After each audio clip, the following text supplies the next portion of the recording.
Mm-hmm. So my name is Wilson Huan. I'm a senior sales executive and also BD at BlueX Trade. My previous job was freight forwarder. So what BlueX does is we're a technology company focusing on helping the carrier to build their online instant platform, and we try to improve the industry by focusing on the top, which is the carrier. Oh, so yeah, like I said, because I work with both sides, like carrier on my and on the Mm-hmm. other side and freight forwarder. And to be honest, although they are very closely in terms of business, but what they view the industry and how where the position is are very different from each other. And I will say, recently a lot of carriers started to move towards digitization. Carrier has always been, faster in terms of technology as compared to freight forwarder. But however, in 2000, I think 2013, when Flexport was founded, Mm-hmm. that's like Flexport is kind of the first example that a freight forwarder is moving towards digitalization. And since last year, the pandemic has, I will say, kind of have provide a more clear goal of the digitalization where it's coming. Before the COVID, people was talking about, yeah, we know it's a trend, it's coming, but no one really act on it until all this pandemic's happening right now. So a very quick suggestion is that a lot of people still think technology is still very far from us. It's future, it's coming, but it's future. But from where I'm standing, where I'm seeing in this industry, that future is now. Yeah, now. Yeah. So to be honest, when the pandemic is happening, even till now, we actually got a lot of people coming to, know more about technology.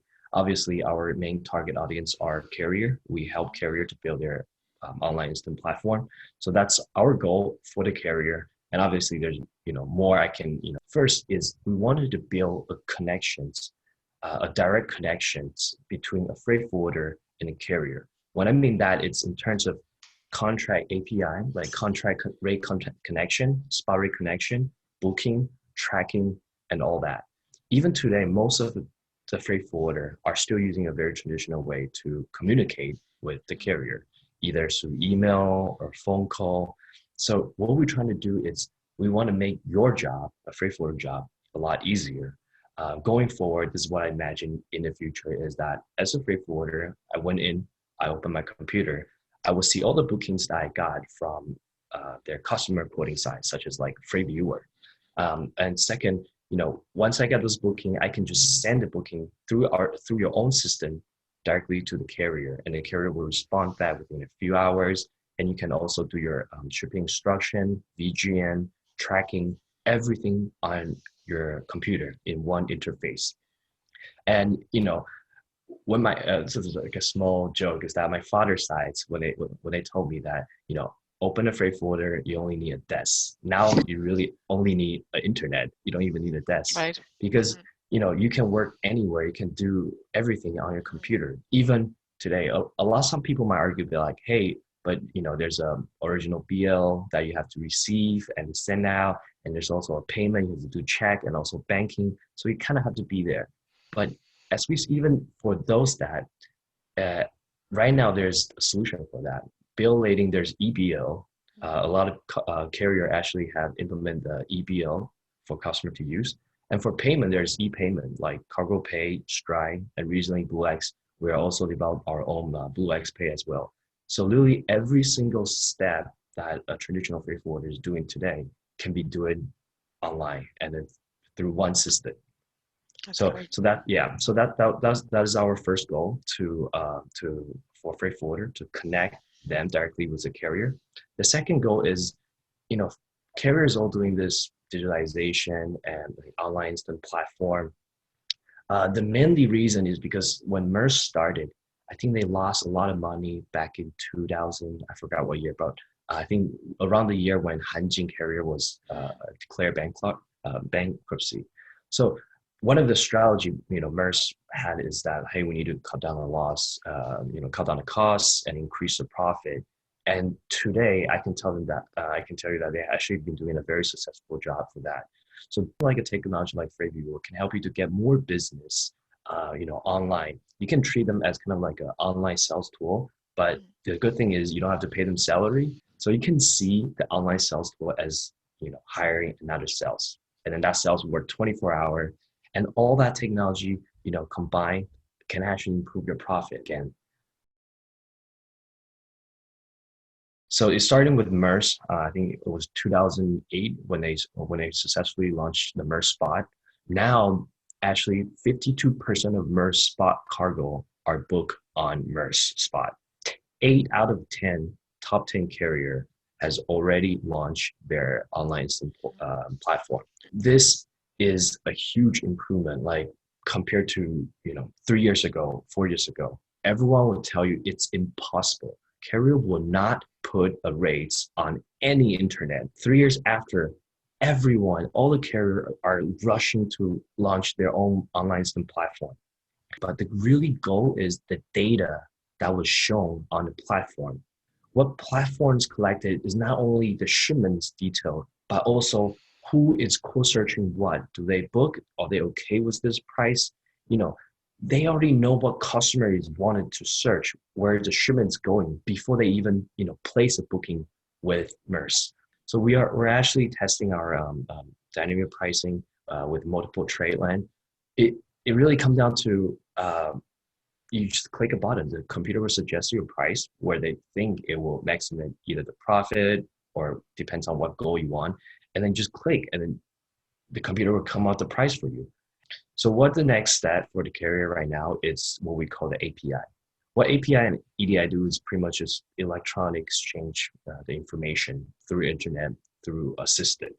So this is what carriers have been building for the next step. And so far, API, I know MERS is building it, CMA is building it, Evergreen has it, Costco has it, and I think I know ONE is started to have a team Mm-hmm. development, but right now it's still under development.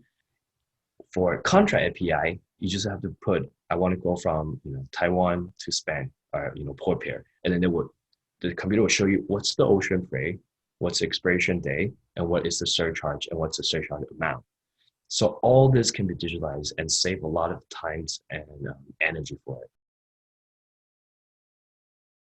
What the platform has given is a channel to the world. Yeah. For example, they will sell, for example, 1,000 to see if people buy it. If people sell it quickly, they'll increase 100, they'll increase 300. They will only sell a small amount, but they will just testing water.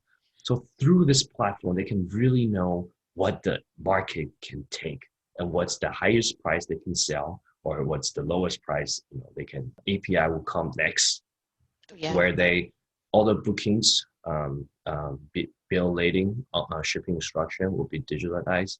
Maybe later even payment can be digitalized.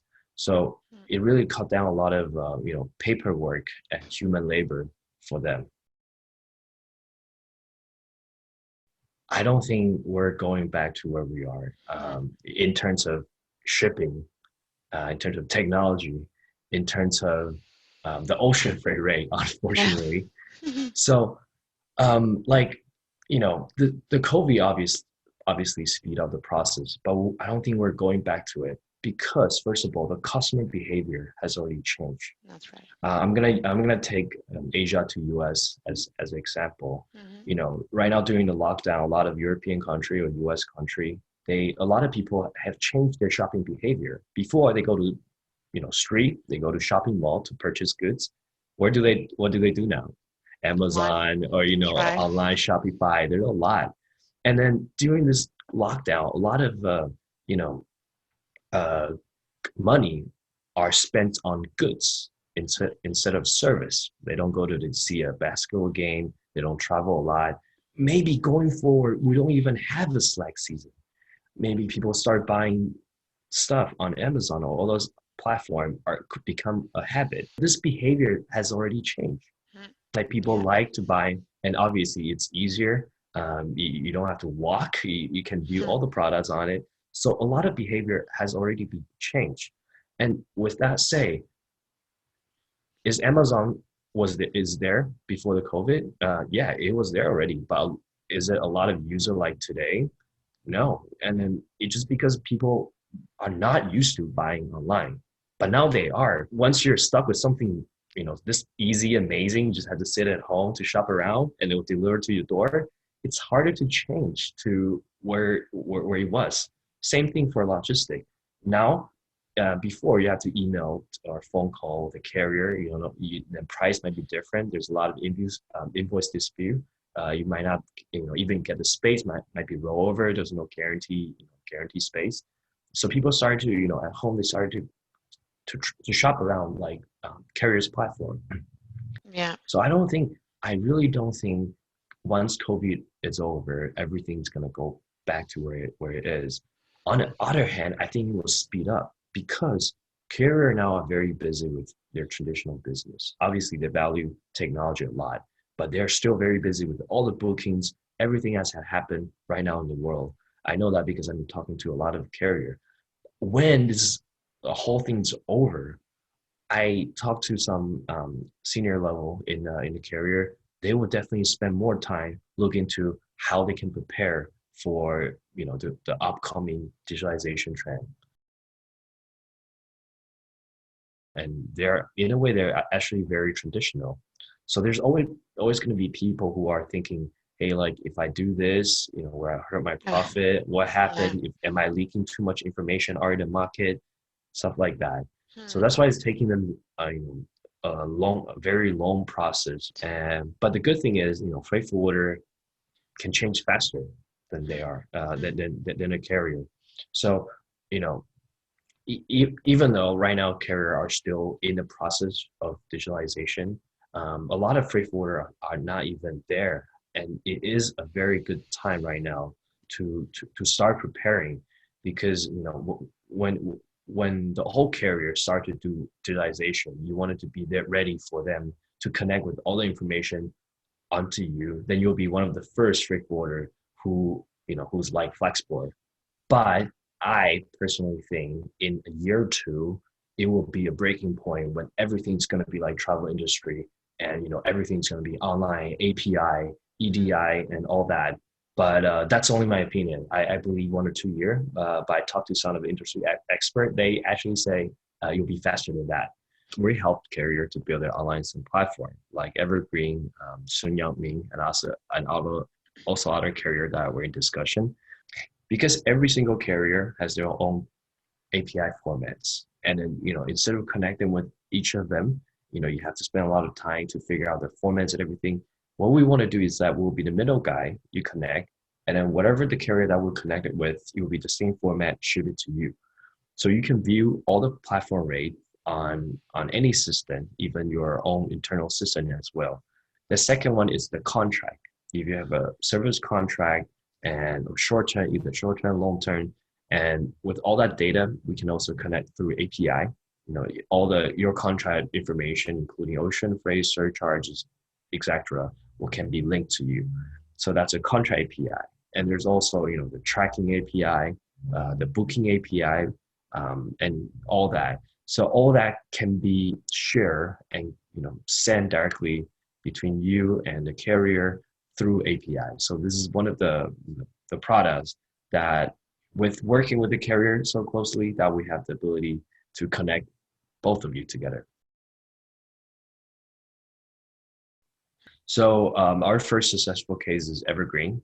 We have developed their online SIM platform called GreenX. It's actually officially launched last year in February. So it has been more than a year. And our next client will be Yangmi. We are in a very close, deep discussion with them. And there's also other carrier, and I apologize that I cannot review at this moment, but they are 2 to 3 top 15 carrier that we're in discussion with, and hopefully, yeah, you can will be another successful story as well. Starting to build the momentum, we see what the customer is like, what's the customer not like.